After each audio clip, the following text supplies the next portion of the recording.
My name is Peter Kahn. I'm one of the 4 challengers to the petitions for recall. I'd like to spend a few minutes today explaining where we are and how we got here. It started with the hiring of a new town manager, a competent and experienced professional who followed the leave-taking of the former and disgraced town manager, who had many financial ties and agreements with some in town. We have a professional town manager who comes to town with many years of experience. This all began the recall process as a response to the firing of the fire chief, who's been involved with the town for about 37 years. Now, do you think anybody in their right mind with that kind of professional background would fire a fire chief without any cause? Tonight, the board will hear the appeal of Mark O'Brien from the town manager's termination of his employment as town fire chief on September 18th, 2018. What came up at a hearing, of course, as we all saw. I'm going to call for the vote. All those in favor, show of hands. Those opposed, motion carries 3-2. The select board upheld the vote 3-2 to approve his termination. People began to shout, "Fire the town manager." We gathered information. We gathered. Could we have Mr. Mixon to leave the room now? Thank you very much. Thank you, Mr. Mixon. Good night. Thank you, Mr. Mixon. Good night. Thank you, Mr. Mixon. Good night. Thank you, Mr. Mixon. Good night. Thank you, Mr. Mixon. Good night. As time went by, it was declared by one of the town provocateurs that the only way to get rid of the new town manager was to get rid of the 3 out of 5 duly elected select people who agreed by their votes with the decisions of the new administration. And here is a copy of what appeared on the Facebook page from John Mixon as one of the organizers, that it was very clear that whatever people say now, it goes back to wanting to get rid of our town manager, Pat Finnegan. It's very clearly stated, first we need to get rid of the town manager. And the only way to do that is to change the Board of Selectmen. So we better get together and come up with reasons as to why we should do that. Recall is the only way to do it. It's not very hard. I did it easily to Michael's score. He goes on to say, and I know that this will be seen probably a little bit later, this is important. ORA, we need to replace them. And then he says, ORA, of which I'm a member, or ISIS, as I call them, is trying to take over this town.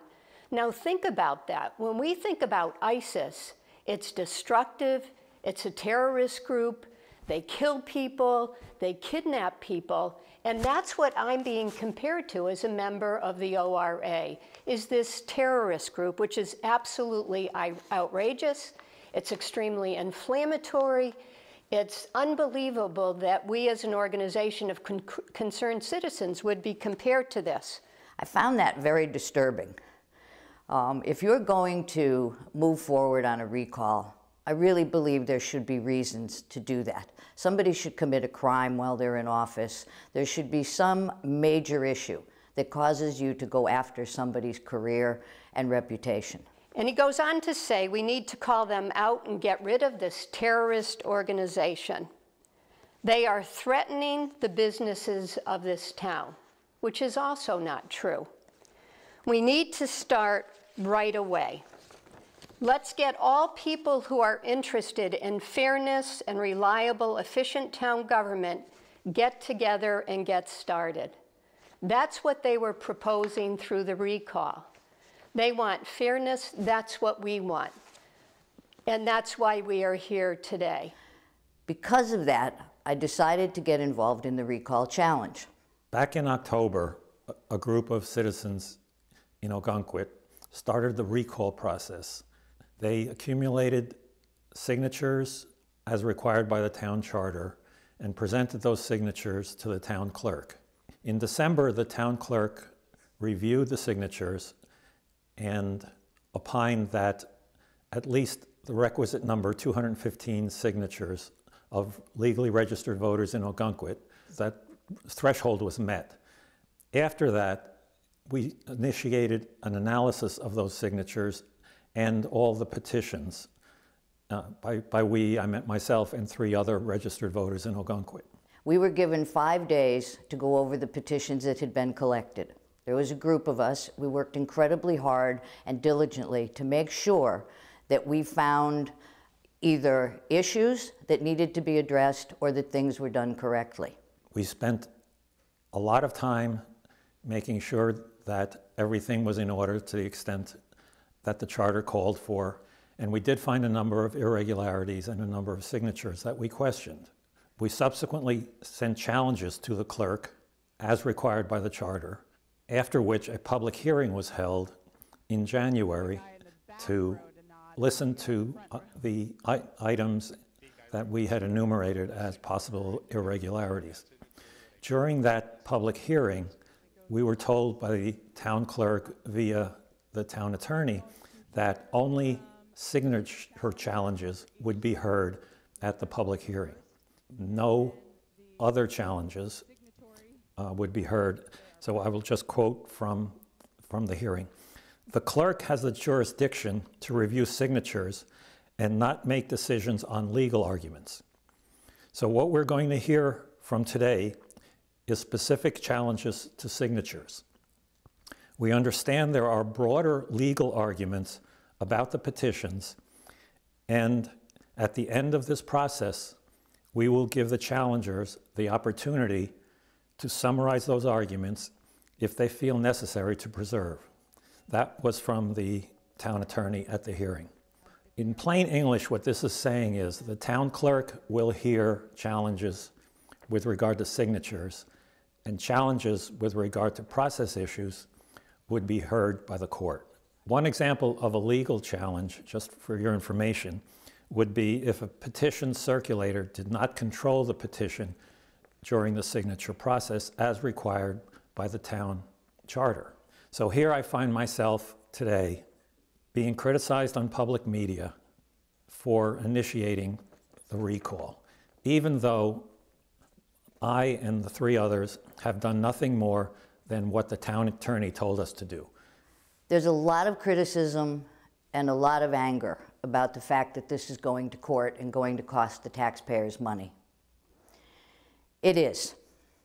However, if 260 registered voters out of 1,217 registered voters, which is 21% of our voting population in Ogunquit, have the right to push through a recall that's going to affect the lives of 3 people who, from where I'm sitting, have done absolutely nothing wrong, then I think it is important that we know that that process was done correctly and legally. In addition, I might add, if our lawsuit was frivolous, then why would the York County Superior Court have issued a stay? If it was a frivolous lawsuit, they would have dismissed our legal action. I think that's very important and needs to be understood. What I'm asking people to really do is to think about this, and can't we wait until we find out what comes out in court when this goes to court, because he has asked for a court hearing, and then make some judgment on what you hear or what you don't hear, much of which could not come out in a public hearing because it was personnel issues. Would you not be upset if after that hearing you find out that there was just cause to fire him and that you voted for this recall and took away the legitimate vote of 3 select board members that did their rightful duty and supported a town manager who knew what she was doing? Just ask yourself that and give some thought to it. What's unfortunate is so much appears on Facebook as a result of this. It's inflammatory language. It's not about political discourse. It's about personal attacks. And this is what we've got to stop. This is what we've got to address as a community of people who want to talk and not fight. Let's talk about issues, not talk about each other. Cyberbullying that occurs all the time. Social media should be social and not one where you have to put on your psychological body armor to deal with what happens. And with the threats it's created, it's lowered the quality of our life. It's a study in community and unkindness.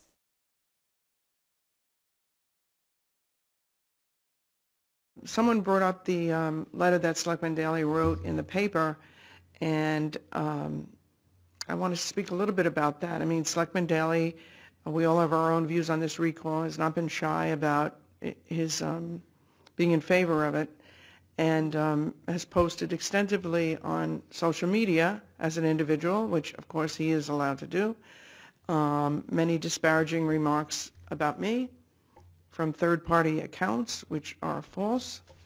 And I think against our code of ethics, which says we're not supposed to make disparaging remarks against other members of the committee. But the letter to the editor would have been fine if it was signed John Daley and it said, my opinion, my opinion. We had a workshop with our attorneys, it was a while ago, where the whole purpose was talking about this, because one of the select board members had written a letter to the editor but used I. But we didn't look at it, and we still didn't like that, and John didn't really like that. So we said, okay, the lawyer explained to us very clearly, if you're to write something, when you're outside of this meeting, you can say whatever you want as long as you attribute to yourself as an individual, not as a representative of the select board. And John signed it, Ogunquit Select Board, not member of Ogunquit Select Board, and I was not in the letter at all. It looks like the Select Board agreed with the entire letter. You cannot do that. The lawyers were very clear on that. And there were some false things in there, which I don't like attributed to me and to my fellow members of the Select Board. The lawsuit is allowed by our charter, and our town attorney told us that's the way to go if you have legal challenges. So there's a lot of misrepresentations of facts there, and I'm just saddened that we wouldn't follow the advice of counsel on something as serious as this.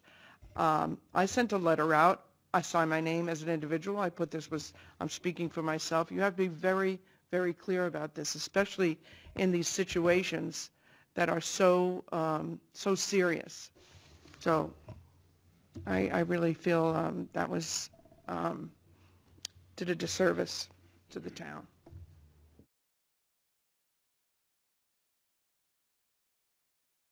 I'm not normally into speaking about because I think it's childish and ridiculous at most points. But I also received a letter when I was going to decide to run for office last time. That letter is in the police department, and I'm assuming it's still with the FBI, because it was not only a threat, but it was a what do you call it? Not a bribe. What's the other one? Extortion. Kind of extortion, yes. So that's what brought the FBI into looking at it. They haven't figured out at this point who it is. I kind of have an idea who it might be. I don't know where the process has ended up. It's still in the police department. I haven't heard where it has gone to or where it has been. And, you know, and it's not just me or these people. There's other people receiving those types of things. I wish somebody would come to my face. You know, you can come tell me anything you want, and I will walk with a smile and down the street with my head held high. And so people here, I don't get it. I seriously don't. 36 years of education teaching young people, and I have students that I run with that read this stuff, and they're like, why do these people act like this? And I will tell you, if I have done something, absolutely done something, according to those things that were listed on that affidavit, I would stand up in front of the town, I would stand downtown with a bullhorn and say, look, I did something wrong. I should not be in this position, and I would leave in a heartbeat. But at this point in time, no, I did not. The accusations are not true.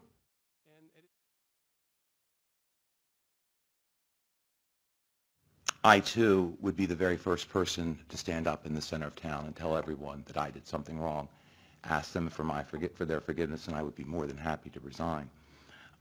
Based on what I have read in the affidavits and the recall information, I don't see that I have done anything wrong. You can write that on social media 1,000 times or take a clip if you'd like, but the reality of it is I did not, or I have not, and if I did, I'd be the first person to stand up and say, I need to resign, and I apologize. This is hard times for this town. I've lived here since 1985. This is not my first time on the board.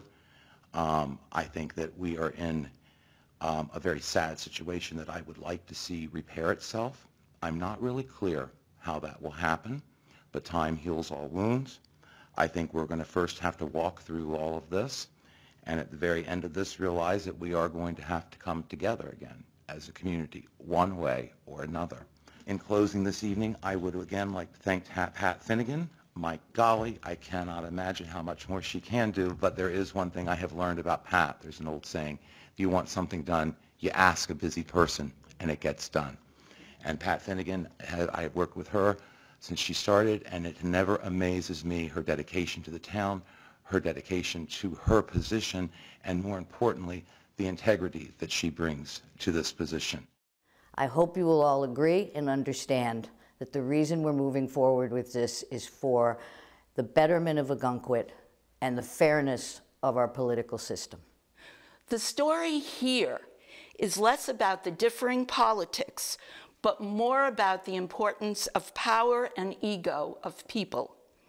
A responsible community could have waited for an election to install new officers rather than circumventing an ordinary democratic channel.